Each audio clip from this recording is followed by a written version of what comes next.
be able to say that I am Colleen Clark and I am the CEO of the Greater Langley Chamber of Commerce in its current format. I've learned so much over the past month, sort of doing some investigation work and looking through information and reading minute books, and so it's been fabulous. I would like to take this opportunity to acknowledge that we are also gathered today, though virtually, on the unceded traditional territories of the Coast Salish peoples, depending on where you are in the Lower Mainland. And I think our only visitor not on BC soil is probably parents. So you can acknowledge in your own right. And it is my pleasure to introduce our current board of directors, elected officials, special guest VIPs, and staff. So this is a long list today, folks, but I'll try and get us through it. At least we don't have the stop and clap, but don't forget your clop when we get back to being in-person events where it's the one clap, because that's going to speed things up for us. It is my pleasure to introduce President Brad Kendall, Ashdown Capital, and if you're on, give a wave. Past President Jack Nicholson, Otter Co-op. Our Community Director for North Langley is Frank Buckholz. Our Community Director for South Langley is Allison Killeen. Our Community Director for the City of Langley, Jenny Hinch with the Lucid Water Company. Our Community Director for Aldergrove is Michelle Burrows with Aldergrove Credit Union. Director Joanne Saunders with KPU. Director Cynthia Drager with Mortgage Alliance. Director John Chesko with Ascension Benefits Incorporated. Director Chris Drisnoff, KSW Lawyers, and Director Chris Finley with BDC. Now, some of our special guests today joining us are some of our past presidents, the people who have made us being here for the 90 years possible, because without them, we wouldn't be. Paul Kultura from 1988. Gail Martin was president in 1989 and 1990. Bob Long was president in 1997 and 1998. And Brenda Plowman was president in 1999. I'd also like to mention that Brenda went on and became chair of the BC Chamber between 2002 and 2003. And the network thanks you for your time and energy, because I know what that takes. So we really appreciate it. Thanks for joining us today. The current staff on the call today, we are a mighty team of four, and one of us was unable to join us because she's taking care of the office. But Sumner McCauley, our events and communications coordinator, and Christy Meyer, our director of member relations. We're all working from home right now. One person's in the office, but we're managing to figure out, like everybody, how to get things done. It is my pleasure to introduce some of the former staff that are joining us on the call today. Lynn Whitehouse, former ED for 31 years, and one of my mentors in the Chamber Network is on the call today, and Chantel Bowles as well, who was just with the Chamber staff just as I came on, and with Lynn as well. So thank you for joining us today. Our officials elected: Mayor Val Vanden Broek from the City of Langley, Councillor Gail Martin from the City of Langley, Councillor Rudy Stortenboom from the City of Langley, Councillor Rosemary Wallace from the City of Langley, Councillor Bob Long from the Township of Langley, and my friend and another mentor and somebody I have relied on a lot this year. I want to thank him personally while I have him here, the Honourable Perrin Beattie, the CEO of the Canadian Chamber of Commerce. So I'm going to stop doing all the talking now, which will be fantastic. And we're going to share a brief slideshow with you. Brad and I are going to color commentate this a little bit and go from there. So I'm going to share a screen.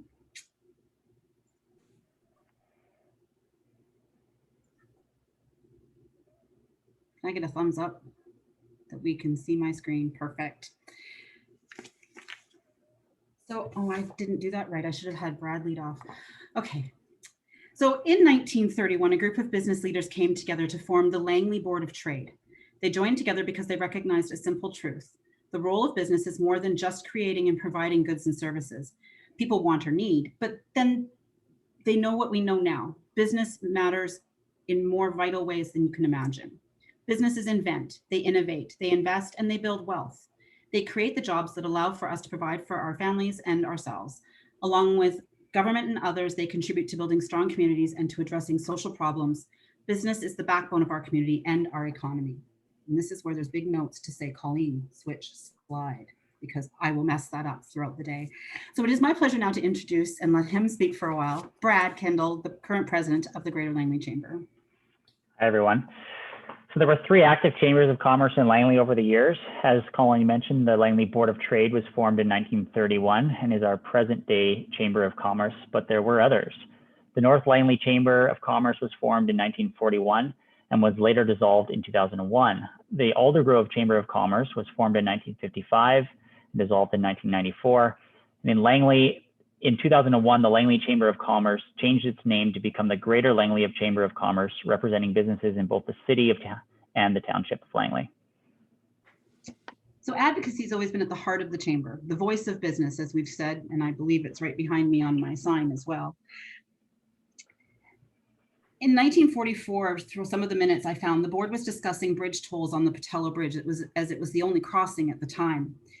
The chamber was lobbying to have tolls removed. We've done that before and again, and probably will do so again down the road. In 2016, the board was advocating for mobility pricing on our bridges and highways. Highway 1 improvements and expansion have been a topic of conversation at the board table. The first time I could find them in the notes was in 1945. Some of our older records were lost in a flood in 1948. So while under the direction of Lynn Whitehouse, the chamber was instrumental in keeping the Aldergrove border crossing open and expanded. And if they're ever going to rename it, they should name it the Whitehouse Border Crossing. Over time, many volunteers of the chamber have moved on into local politics. We currently have 2 former presidents as sitting councillors in Langley. Former mayors of both the city and the township have come from the chamber board, including E.E. Sendell, Hunter Vogel, Bob Duckworth, George Preston. Many have also sat on municipal council, Bev Dornan, Bob Long, Gail Martin, and Angie Qualley, to name a few. The 3 chambers have hosted many events in our communities over the years, and at the same time working to improve services in the community. I couldn't help but show this picture in the fact that it was the Langley Chamber working on transit issues with Langley Transit Service, and we're still doing that with trying to bring SkyTrain to Langley. Not every member of the board has moved up to president or on to politics, but we would not be the organization we are today without our volunteers. Volunteers and their collective passion to create a better community for all has been the strength of the chamber. It has not been without its issues. Several times over 90 years, the chamber was almost gone, but every time, volunteers and hardworking staff have brought it back to life. We estimate that we have had over 500 plus volunteers on boards and committees over the past 90 years, and we thank them all. And that's where we would have entered cake, but that will do it the next time. Services provided by the chamber have also changed over the years. In 1986, with Expo 86 coming to Vancouver, the province joined together with the chamber network to provide visitor service and travel info centers across the province. The Langley Chamber joined many chambers across the province offering these services to our community. Today, we rely on Discover Langley City and Tourism Langley for those services. So things have evolved. Back in the 80s and 90s, the Langley Chamber was also host to the BIC, or Business Information Center. And some of those services we still offer today, some online and some in person. The Greater Langley Chamber has been active in both the provincial and federal network for as long as anyone can remember, actively participating in the provincial and federal policy process, and again being the voice of business at all levels of government. Awarded Chamber of the Year in 2009 by the BC Chamber, 2017 awarded Communications Award by BC Chamber Executives. 2019 Lynn Whitehouse was awarded Fellowship at BC Chamber. 2018 Canadian Chamber AGM Bronze Award for Communication. 2019 Colleen Clark CEO awarded Executive of the Year by the Canadian Chamber Executives. Just some of our accolades to share. Celebrating our business community has been part of our mandate for years. And since 1996, the Chamber has organized the Business Excellence Awards, showcasing excellence in our community. We still honor our past today with the George Preston Business Person of the Year Award. 2021 is the 25th anniversary of these awards, and we're looking forward to many more. The Greater Langley Chamber of Commerce has been accredited with distinction for over a decade now. Why is that important? Accreditation is a formal acknowledgement that member chambers of commerce, boards of trade, have been successfully evaluated against rigorous national standards of policy, service, and performance. It is a process and one that we are proud to maintain. The Chamber has been hosting, partnering, and participating in small and large scale events since the beginning, finding in the minutes meetings held at the Golden Pagoda and other restaurants around Langley, known for our monthly dinner meetings now that provide members with the opportunity to network and learn from engaging keynote speakers, but also community events such as the Chamber's big activity in the 2010 BC Winter Games. All of these events, big and small, we wouldn't be able to provide if it wasn't for the amazing support of our sponsors. Sponsors big and small, local and provincial, have all played an important role in enabling us to provide many of the opportunities for education and advocacy.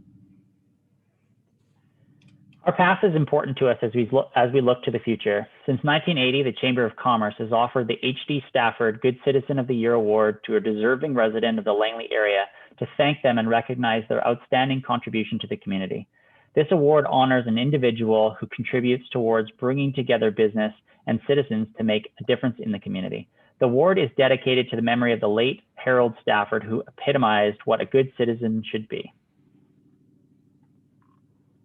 Thank you to you, our members of all shapes and sizes, from all backgrounds and from all corners of Langley, and some outside of Langley. Businesses have faced different issues since 1931. How we address those issues has changed over the years, but the spirit of why the Chamber exists has never changed. It's simple, we're the voice of business. So thank you very much. That's the end of our presentation, and I'm going to end screen share and turn it over to Brad. And thank you for coming on that little journey with us. We're going to expand on that and have much more information. I'm looking forward to our AGM because I've got videos in mind and history stuff. The staff are all cringing, but it's going to be a year of celebration and see what we can find. So thank you very much. Thanks, Colleen. It's my honor to introduce our speaker today. The Honorable Perrin Beatty is the President and Chief Executive Officer of the Canadian Chamber of Commerce, Canada's largest and most representative national business association. Before joining the Canadian Chamber in August 2007, Perrin held the same role at Canadian Manufacturers and Exporters. Perrin was first elected to the House of Commons as a progressive conservative in 1972. During his 21 years in Parliament, he served as minister in 7 different portfolios, including Treasury Board, National Revenue, Solicitor General, Defense, National Health and Welfare, Communications, and External Affairs. From 1995 to 1999, he served as President and Chief Executive Officer of the Canadian Broadcasting Corporation. Perrin is currently a member of the Board of Directors of Mitsui Canada, and in 2018, he was made an Officer of the Order of Canada for his lifetime of public service and for his devotion to the development of our nation as a community leader and corporate visionary. Please join me in welcoming the Honorable Perrin Beatty. Brad, thank you very, very much. And good morning, ladies and gentlemen. Thanks so much for having me. And Colleen, it was great fun to take that trip down memory lane with you and to see those slides. I noticed that the organization seems to be an awful lot less male today than it was back in the 1950s. And that's a good thing. It's great to see that. It is a tremendous pleasure for me to be able to join with you today for your Chamber's 90th anniversary celebration. The world has changed an enormous amount during that time, but you're still at the center of your community's life. Before I begin, I want to recognize the extraordinary work of the entire team at the Chamber to pull together a virtual version of the Langley Chamber's anniversary. Having shifted all of the Canadian Chamber's events to virtual platforms in the past year, I can attest to how much work is required to do it. And I also want to take a moment to thank Colleen and her team and the board members of the Chamber for your efforts on behalf of the business community throughout the past year. Volunteering at any time takes extra capacity and commitment. And this past year has required additional dedication. On behalf of the business community of Canada, thank you for all you're doing to promote the cause. Let me talk for a second as well about Colleen. I don't have to tell you that you have somebody who's truly extraordinary running the organization in Langley. She's somebody who is recognized by her peers right across the country. She brings an enormous amount of enthusiasm and energy to anything she does, and it's always a positive force in any meeting. If we could clone her, it'd be a wonderful thing. She's a force of nature, and she's truly extraordinary. And certainly at the Canadian Chamber level, she's made a vital contribution. In addition to her day-to-day role, Colleen has also stepped up to add her voice to our Council for Women's Advocacy. And I want to thank her for her ongoing work in this regard. As all of you know, women entrepreneurs and business people have been one of the hardest hit demographics of the pandemic, and it means that it's even more important. I was delighted as well when I was going down the list of participants today to see that Lynn Whitehouse is with us. She's a legend in the Chamber network. She was CEO, as you know, of the Langley Chamber from the 1980s to 2016. And it's a delight to have her here today. She was recognized for her contributions to the business community of Langley and the province when in 2019, she was made a fellow of the BC Chamber. Thank you, Lynn, for all of the work that you did during your tenure to keep businesses strong. Now, for more than 15 years, the Greater Langley Chamber has met the criteria for being an accredited Chamber of Commerce. That's a series of significant criteria that have to be met to be able to be qualified as an accredited member. And your CEOs have seen to it that your chamber was one of the first accredited chambers in Canada, and you've maintained that designation ever since. As a member, you can be proud of belonging to a chamber that has a long-standing history of being an accredited organization and being recognized by its peers in this way. In addition, the connection between the Greater Langley Chamber and the Canadian network writ large is significant throughout our history. As you were mentioning earlier, two of your presidents have gone on to lead the BC Chamber of Commerce. And here I stop to mention Brenda Plowman, who was president in Langley in 1999, and then was president of the BC Chamber from 2002 to 2003.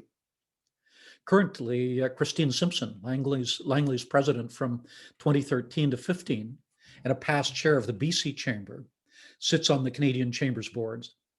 She is a tremendous contributor, and we're enormously lucky to have her involvement.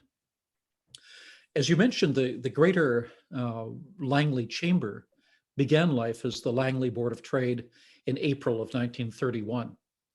Not an easy time. And for those of us who are on the call today who weren't around at that time, here's some of the backdrop against which the ambitious folks in Langley created the Board of Trade. Canada was deep in the Depression, with worldwide unemployment seeing the doubling of unemployment to 16.3%. Everyone realized the stock market crash of 1929 was having enormously far-reaching effects. And in those days, we didn't have the social safety net that we have today. Many car manufacturers went out of business as people simply didn't have the money to buy new cars. One of the few successes that the world looked to was the completion of the Empire State Building in New York, which remained the world's tallest building until 1970. I think it's still taller than most of the buildings in Langley. Now, during these years, nature even conspired to make things worse by causing a serious drought in the Midwest that in turn made food more expensive and turned some areas into dust bowls. Well, the good news for us in 2021 is that we haven't yet had a plague of locusts descend on us. But at times for some small businesses, it must feel as if that could be next. I wish I could say that the hard part is over. With the first quarter of 2021 just ended, Canada still faces powerful headwinds. COVID-19 numbers, as we read in the paper every day, are fluctuating still. Ontario, by the way, it was announced today, is going to go back into lockdown. And we're seeing increased restrictions in British Columbia and all across the country. The third wave and the variants are upon us, and we face great economic uncertainty. Now, many small businesses in particular have exhausted their cash reserves, and they've reached their debt limits. Governments at all levels are struggling to balance economic and healthcare concerns with inconsistent results. It's against this backdrop that I believe that the business community has a key role to play. We have a strong stake in protecting the health of our employees and our customers, and in speeding the day when we can move away from lockdowns and subsidies to a point where both families and businesses can become self-sufficient again. And that has to be our goal, to achieve that just as rapidly and safely as possible. So how do we provide the business leadership that Canada so desperately needs? How do we bring our greatest assets to the table in a constructive way? The most obvious answer is that business people know how to develop strategy and they know how to get things done. Our job is to develop a business plan to conquer COVID-19. And that's why I was pleased that the Canadian Chamber could use its convening power in February and bring together the COVID-19 Recovery Leadership Council. This council of almost 24 Canadian, very senior Canadian business leaders will help to develop practical solutions to reduce and ultimately eliminate COVID-19 in Canada and pave the way for business-led economic recovery. Now, while government supports got us through year one of the COVID-19 pandemic, with necessary support and infrastructure for businesses, their employees, and the general population. The government cannot continue to simply dish out money as we cross the threshold of year 2. Business has to step up and do its part as well. Don't get me wrong. Some supports to business were and are absolutely necessary. For instance, we were pleased that at the beginning of March, the federal government extended the wage subsidy and the rent subsidy until June. And this type of support provides a more sure footing for small businesses that are the faces of communities like Langley. Last week, we saw the government announce that the deadline for the Canadian Emergency Business Account applications had been extended from yesterday to June 30th. And this extension will allow more businesses to access the support that they need as Canada's economy continues to deal with localized public health restrictions, and for a number of businesses, reduced opening hours or reduced demand for services. Extending the application deadline to June 2021 also aligns CEBA with the timeliness of other federal government support programs for business. Now, what's going to be important is that we can see the light at the end of the tunnel now as we're getting Canadians vaccinated. It may get darker yet before it gets brighter, but we know that better days are ahead, and that we will be able to begin to reduce the restrictions on Canadians and allow them to get their lives back again, and that we can resume more normal activities. But as we do that, and as we phase down these supports, we have to understand that we must avoid phasing out these support programs too quickly for businesses in the sectors that have been hardest hit and which will take the longest to recover. Now, these sectors include sectors that are very important for British Columbia as well, including tourism and travel, food services, accommodations, and the events sector, among others. And this means extending CEWS and CERS past June, and until such a time that these businesses are able to stand on their own 2 feet. A very real concern that I have is that we could find ourselves as things start to open up again, and as governments reduce the restrictions and start to eliminate the supports, that we could find a whole new wave of bankruptcies, because it's going to take time for many sectors to get back up on their feet. And yet the debts which they've accumulated during this, and the estimate for most small businesses in Canada is that they've accumulated as much as $170,000 of COVID-related debt over the course of the last year. And in many cases, they've seen deferrals of taxes and fees by government. Well, a deferral is not the same as forgiveness of a debt. It simply is a longer term loan at low interest, and all of these debts are coming due. And it's going to be very important for the government to make sure that the supports are in place until businesses are able to stand on their own feet and to be able to cover their costs and become self-sustaining again. Well, as I speak to you, my wife is in the other room trying to book us for shots, hopefully within the next couple of weeks. And vaccine optimism is on a roller coaster ride across the country. Once the doses are all on Canadian soil, these jabs will be a symbol of hope and a lifeline for so many reasons. And it would appear that over the summer months, Canadians, the vast majority of us, will have been vaccinated, and that by the first days of fall, all of those who want a vaccine will have received it. And once this happens, we have to be able to see ourselves with a sustainable return to growth. Now, our members and yours run the gamut from small businesses on Main Street and C-suites across Canada. And they want nothing better than to help in Canada's economic recovery. Businesses of all sizes and sectors are ready to kickstart Canada's economy, but they need governments to do their part by laying the foundations for an encouraging business environment. We know now that April 19th is the date for the federal budget. And like many other chambers across the country, we've submitted a pre-budget submission through the Department of Finance's annual call for interested parties. This submission is an annual routine procedure, and we participate each year. However, we know that this past year has been anything but routine. And that's why we recently shared our own budget asks. And here's some of what we hope to see in budget 2021 to help stimulate Canada's economy. First, we need a plan. Businesses have had to function. This is the longest that we've gone in Canadian history between federal budgets. And the reason for that has been given as well, it's very difficult to set a budget if you don't know what the course of the disease is going to be. And yet there's no business in Canada that hasn't been forced to budget over the course of the past 12 months. Often they've had to revise that budget several times over the course of the year. All of us have recognized that circumstances change and that it's difficult to provide the sort of certainty that's necessary. Provincial governments have done the same. But it's been enormously complicated by the fact that we haven't had a federal budget that lays out the government's view of where the economy is going and its strategy to get our economy back on its feet.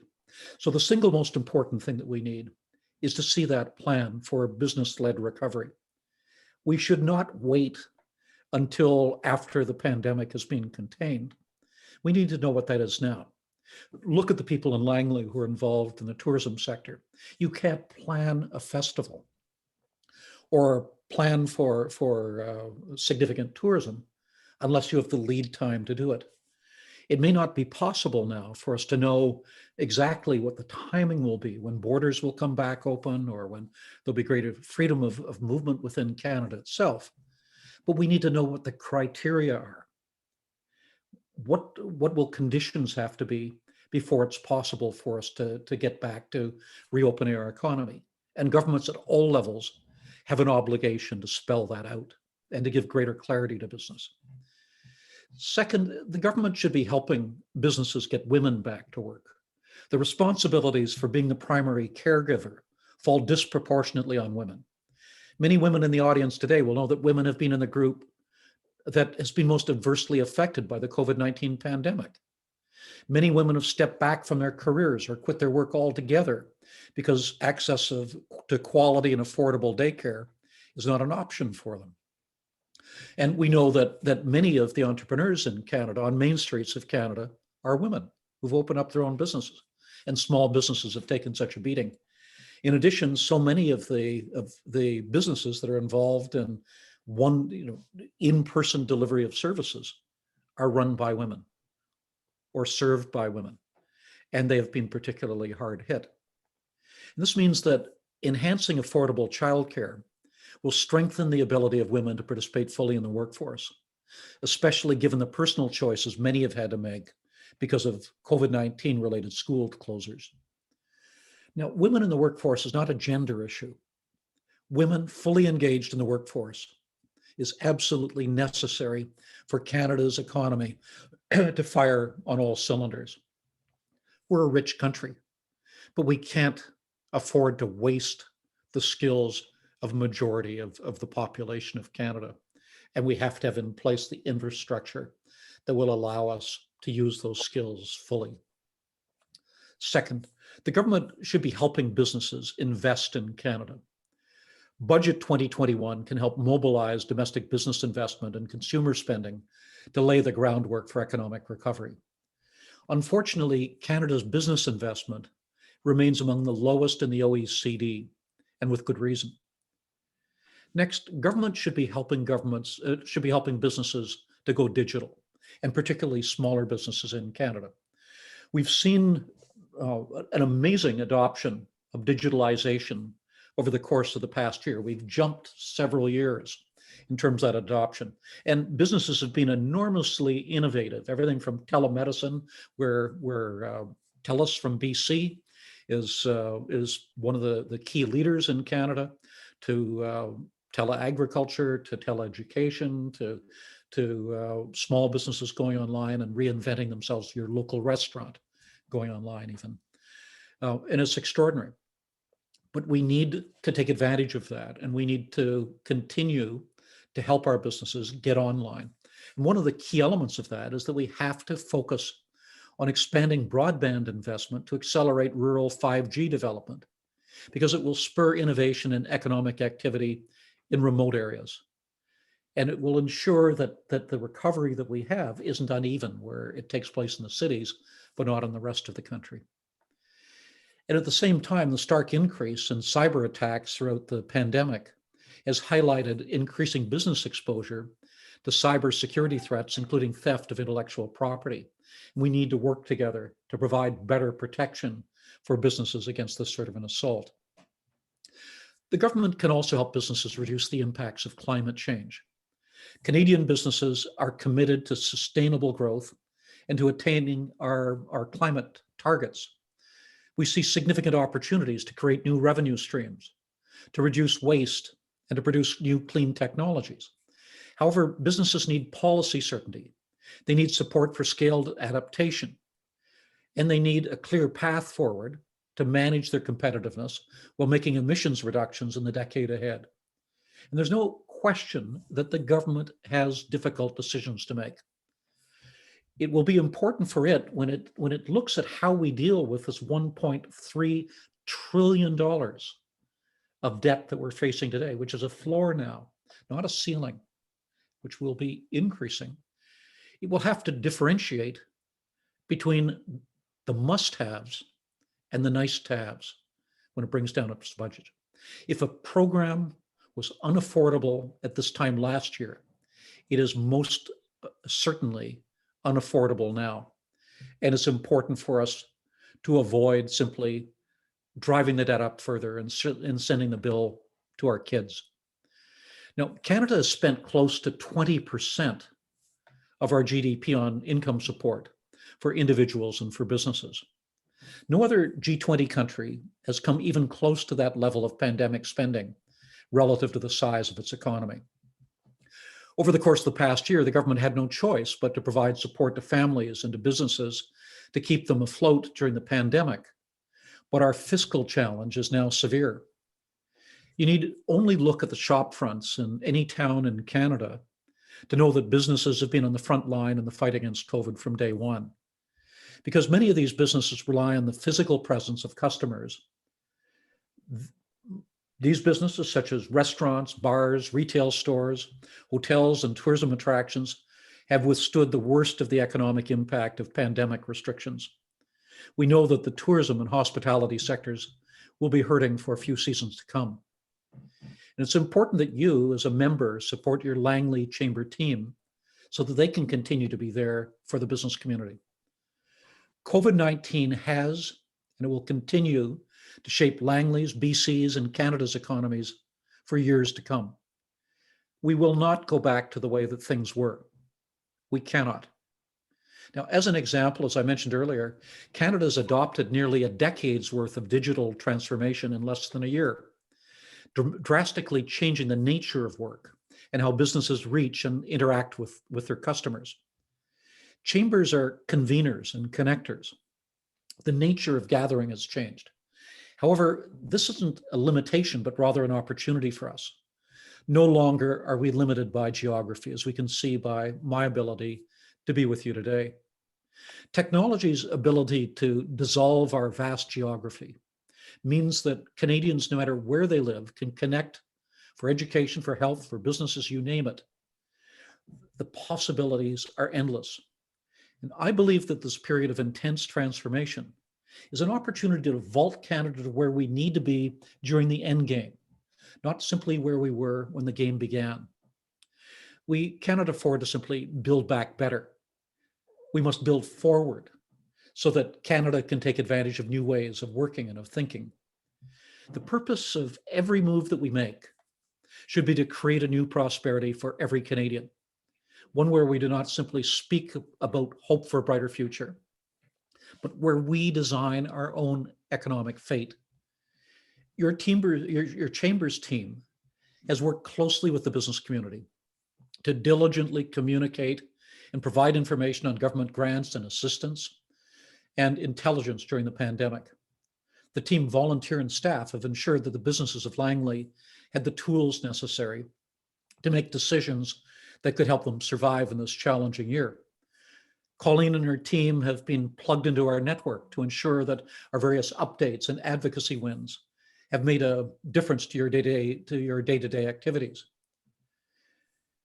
Today, as you reflect on 90 years of success, I hope that you'll also focus on the positives that have come out of this difficult year and look to the future with hope. As a member of the Greater Langley Chamber, being part of something bigger, the Chamber Network, means that you're tuned in to what's going on locally, provincially, and nationally. And we in Ottawa are informed and shaped by you, the voices of business in Langley. Over the course of the last year, our Chamber Network has worked together as one concerted network, more connected than ever before. The voices of the small businesses that power our communities have been heard. Will the landscape for all of us be changed? Absolutely.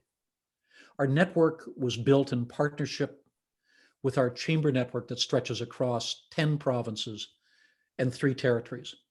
Our network was built to assist the small businesses in communities like Langley that dot the map across the highways of Canada. And we look forward to shaping Canada's future with you as our partner. Congratulations on 90 great years of contributions to the community. And we look forward to working with you in the future. Thank you so much, Perrin. Thank you again for joining us today and giving us your insight. And like I said at the beginning, your leadership through this has been amazing. And I'm, for one, I'm very glad that you're still, hanging in there and leading the network for us. This year has been trying for all of us, but even just the meetings amongst CEOs over the course of the year to discuss what's happening in our own communities and being able to take advice from each other, invaluable. And we really, really appreciate all the work that the Canadian Chamber has done to make sure that we have that information, whether it be a small chamber somewhere in the province that has one person working for it, or the Greater Vancouver Board of Trade who has 40 employees. I think I can honestly say from all of them, thank you for all the work you've done to keep us a connected network this year. Thank you, Colleen. It's my pleasure, my honor.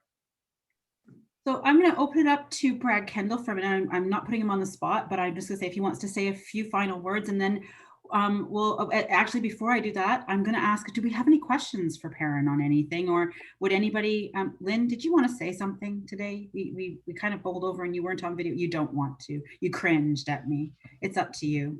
You feel right. Go right ahead. I'm not putting you on the spot either, but. Oh, you're still muted. I'm getting shirts that says you're on mute. That's what we're going to take away. There we go. There you go, darling. Well, first of all, Colleen, congratulations. You guys did an awesome job. Perrin, it was incredible to see you. And thank you so much for all your kind words.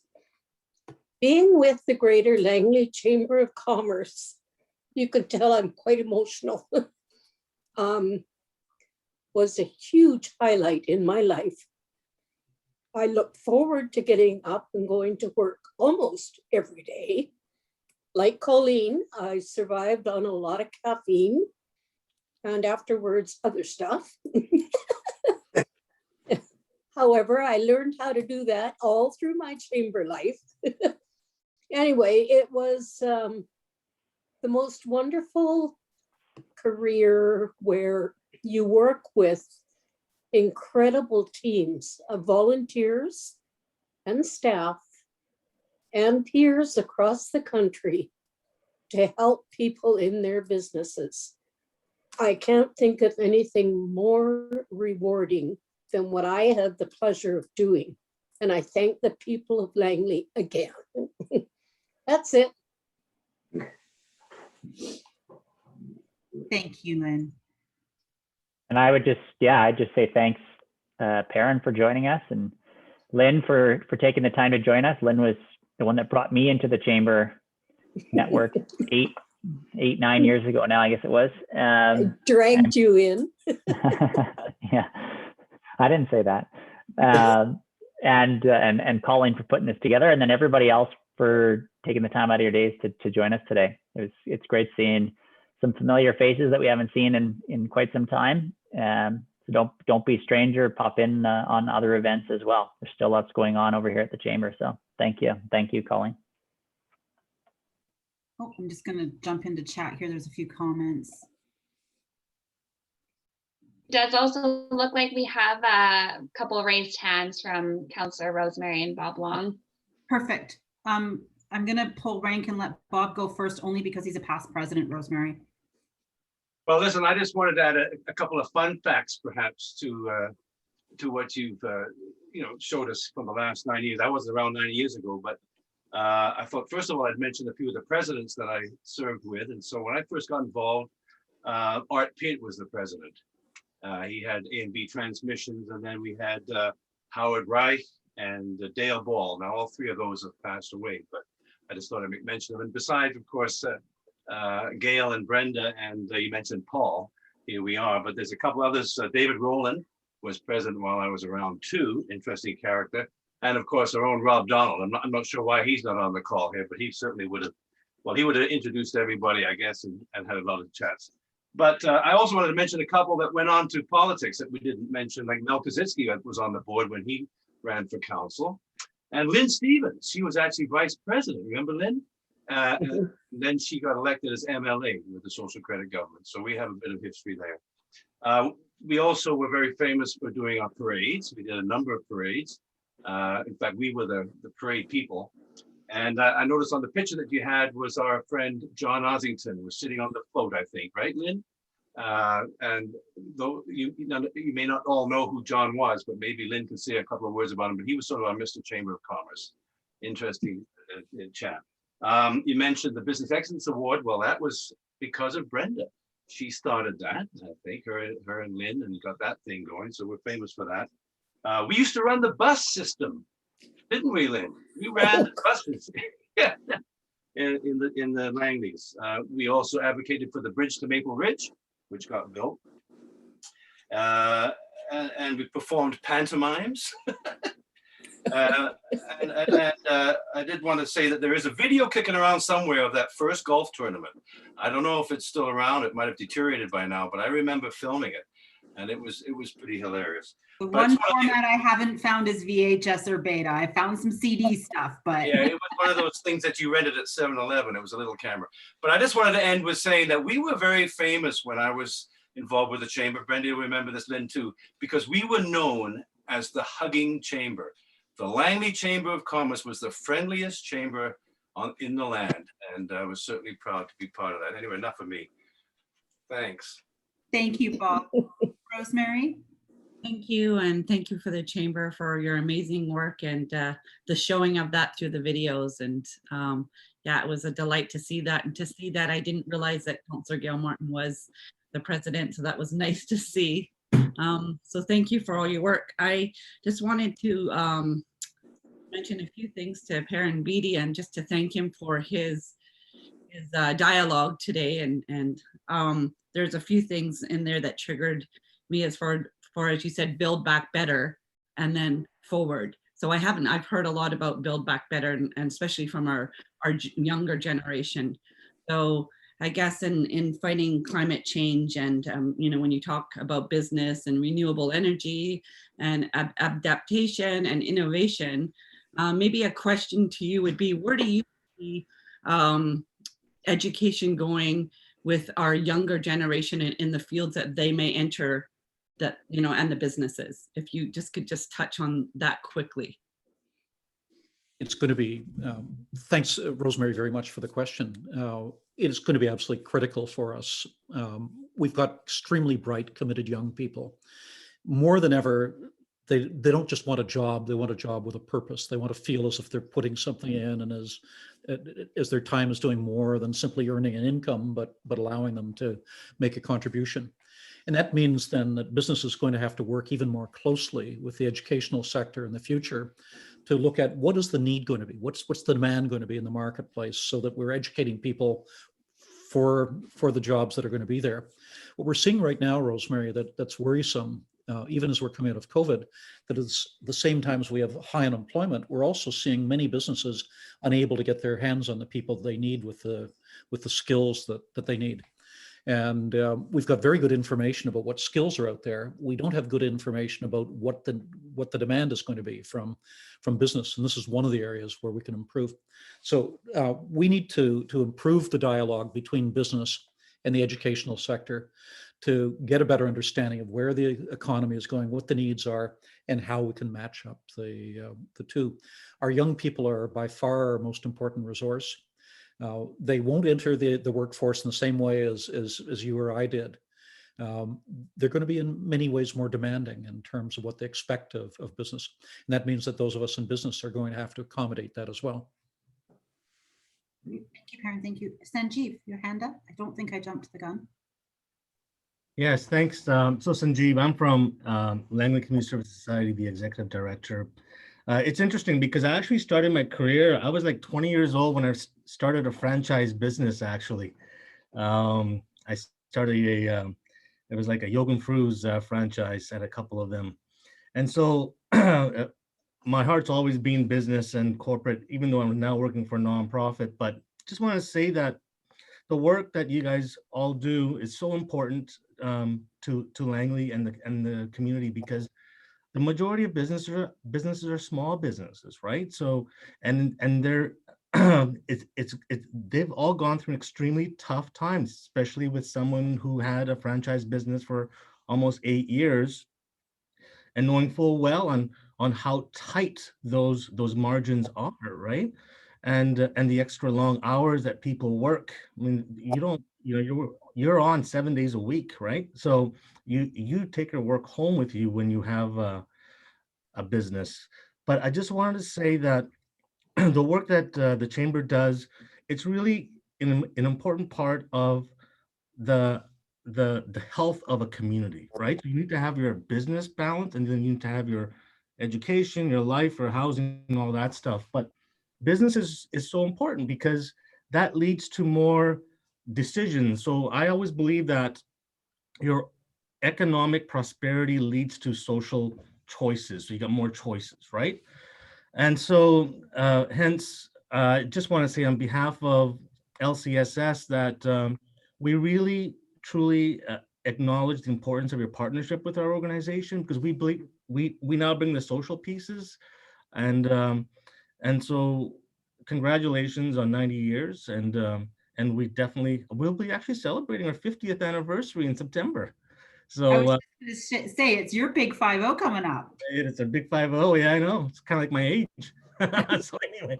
I said the chamber is 90, but we don't look a day over 50. I'm going with that one. Like, you're sticking to it. Brenda, did I notice you snuck your hand up there? Would you like to speak? Sanjeev, thank you so much. Thank you for all the work that you're doing in our community through everything. My highest regard to nonprofit organizations right now, because wow. Yeah, Colleen, thank you. And so nice to see those of you I know. Just wanted to say thanks to Lynn for making sure that I joined today. A little bit about my story. When I was the chamber president, I didn't live in Langley. I worked here, but I think something that really speaks volumes of how I care about this community is I have been living in Langley now for 8 years. So I came home. And I think that's a big deal because I think it's a fantastic community. And I live in the township now. I did live in the city for a while. So I'm really pleased to be here. I've also started a small business. And so I'm a farm business. So I'm reinforcing all those values of Langley. And I'm an executive for a large organization in the legal field. So I travel all across the country, but I still live my roots. And a lot of that came from my involvement with the chamber. I'm deeply passionate about that. It was so much fun. It was so much work.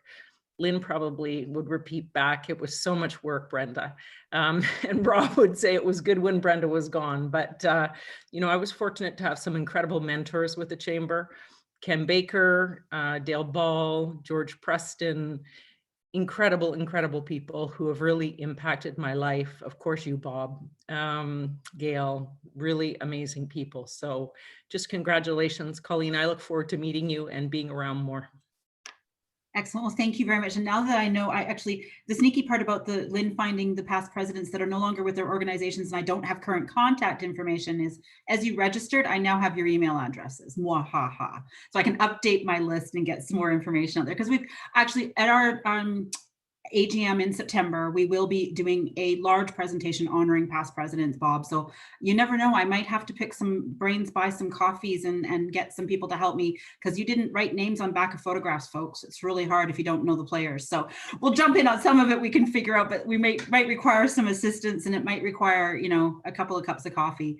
Maybe maybe you'll give us lifetime memberships to the presidents. Oh, well, you never know, Bob. You can ask me that at a board meeting. How's that? At this time, I am going to actually go with our formal, Sumner's got a couple of names ready to pull out of our, for our door prizes today. And if I recall, we're giving away some money credit towards your membership and some advertising opportunities with the chamber. And also you can use it whatever you want on your account. You can use it for dinner meetings when we finally get back to having in-person dinner meetings. But we also, I want to take a moment to thank Schmidt and Funk. Deanna and Atticus are both on the call today. And I want to reach out. They've been an incredible chamber partner for years, a huge sponsor, participant, person who walks through your door, sit down, you can have a chat with at any time. They have been a fantastic supporter of the chamber at Schmidt and Funk, and they do manage our group insurance plan. They donated the KEG $100 gift certificate today for the door prize. So just a quick shout out to them and a thank you to them. So Sumner, did you want a drum roll? Yeah, for sure. Can I get a drum roll? Awesome. So the first one I'm pulling, pardon? Which one are you giving away now? The credit? The $250 credit. Okay. So the $250 credit goes to Shannon Todd Booth. Excellent. Langley Hospice Society. Yay. And then the last one, so the KEG gift card, it's a $100 gift card to the KEG, and that's sponsored by Schmidt and Funk. And who do we have here? Nav Shata. I hope I didn't butcher your last name there. Yeah. But Congratulations, Nav. You can pick that up from the office. We'll make arrangements for you. Or actually, if I know, it's probably an email and I'll stop talking because I'm old and gift cards came up automatically, didn't they? That's typical of me. Thank you very much to everybody. I've seen all the comments in the chat and thank you for your kind words. So many of you, it is a network, and Sanjeev, you nailed it. It takes a community. I mean, our work with the Healthy Communities Partnership, I lean so much from those meetings, like just everybody being able to connect. And again, COVID has brought it to where it's kind of, you can get a lot more meetings in a week because you don't actually have to leave the office. So again, some plus sides. Perrin, thank you so much for agreeing to join us today from Ontario. We got you here and back again in time for dinner, so your wife will be happy. And Brad, thank you for 9 years of sticking it out. At the September, you get to say your swan song, but thank you for being a great leader for the last year during COVID and being an ear for me as well during this time, because, you know, some days you just need to vent. So thank you to everybody for joining us today. Congratulations to all of you, our members, because without you, we wouldn't be where we are. And have a great rest of your day and enjoy the long weekend. Everybody, if you can, take some time and enjoy. Thank you, everyone. Thank you. Thank you. Happy Easter. Happy Easter. Thanks all. Happy Thank Easter. you.